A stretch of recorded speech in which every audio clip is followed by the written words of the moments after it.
اشرح لي صدري ويسر لي أمري واحلل عقدة من لساني يفقهوا قولي. بسم الله والصلاة والسلام على رسول الله وعلى آله الطاهرين أما بعد.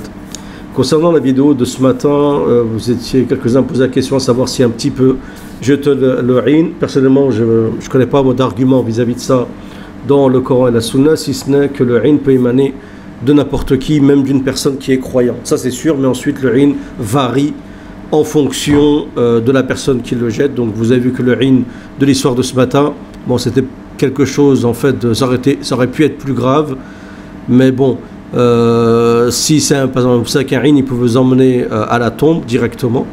Donc plus la personne, c'est une personne mauvaise, qui est envieuse, plus bien sûr le rhin aura de la puissance. Donc bien sûr que le rhin d'un enfant, c'est pas comme le rhin d'une grande personne. Donc je vous invite aussi à mettre un j'aime, un partage pour cette vidéo qui est ajiba et qui vous montre, et c'est un conseil pour tout le monde, l'importance de la salat, parce qu'apparemment j'ai l'impression qu'en France beaucoup n'ont pas compris que la salat est, en tout cas d'après mon avis et l'avis de certains savants, une condition à la fois. Si vous dites la ilaha illallah Muhammad Rasulullah et vous ni vous priez ni vous faites rien du tout, il est où l'islam, d'accord? Si ce n'est le fait de dire la ilaha illallah Muhammad Rasulullah de manière comme ça, comme tout le monde le fait, comme le ferait un perroquet, comprendra qui voudra. Ensuite, ici vous avez une vidéo d'une personne donc qui est un muhandis. Donc un muhandis, je pense que c'est un ingénieur, peut-être en génie civil ou autre, qui s'appelle Mohamed Ali Bard, d'accord? Donc ça se passe à Idlib, donc en Syrie, donc il joue au foot, il s'arrête pour faire sa salat. Vous allez voir, c'est ajib.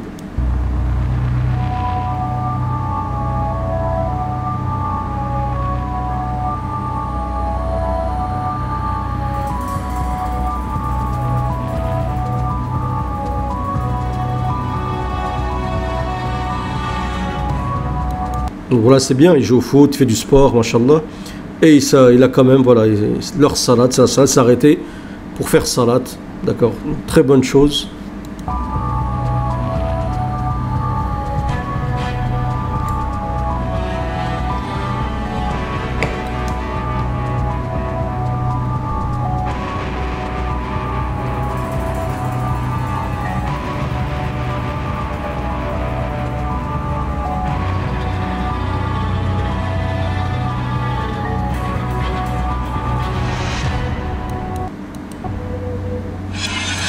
Voilà, kullu nafsin dha'iqatul maut, toute âme goûtera la mort, voilà. Mais subhanallah, regardez, la dernière action qu'il a fait, d'accord, c'était la salat, d'accord. Ben, il n'a même pas eu le temps de jouer un tout petit peu, mais en tout cas, la dernière grande action qui restera, c'est le faire d'avoir fait salat, il est mort, subhanallah, juste après avoir fait salat, nasrallah, husn khatima, la bonne fin.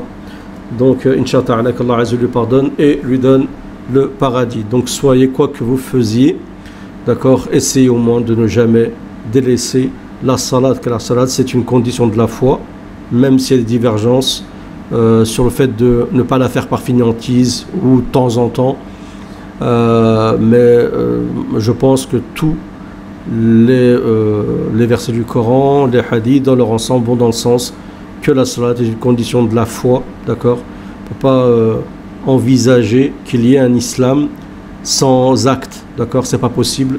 Bon, bien sûr, ça c'est, on sait, c'est le dogme des Murji'a, de l'Irja, mais voilà, autrement, ça voudrait dire que n'importe qui dehors, vous l'arrêtez, tu peux dire la ilaha illallah Muhammad Rasulullah, il n'y a qu'un Dieu que Dieu, et Mohammed est son prophète, c'est bon, les musulmans, et il peut continuer toutes ses actions, il fait ce qu'il veut, et c'est-à-dire quoi, il meurt, et à la fin, il y a un moment où il sort de l'enfer, il va au paradis, alors que vous avez des gens, peut-être qu'ils ont beaucoup de qualités, plein de choses, et il leur manquait que la salat, et voilà.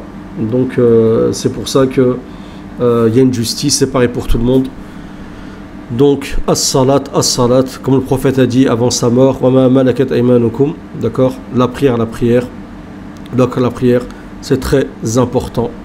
En espérant que cette courte vidéo vous aura plu, et je vous invite encore une fois à me rejoindre sur Facebook. Je vous mettrai le lien sous cette vidéo. Je compte sur vous. Il faut qu'au moins on soit 10 000. Inch'Allah ta'ala. Salam à tous.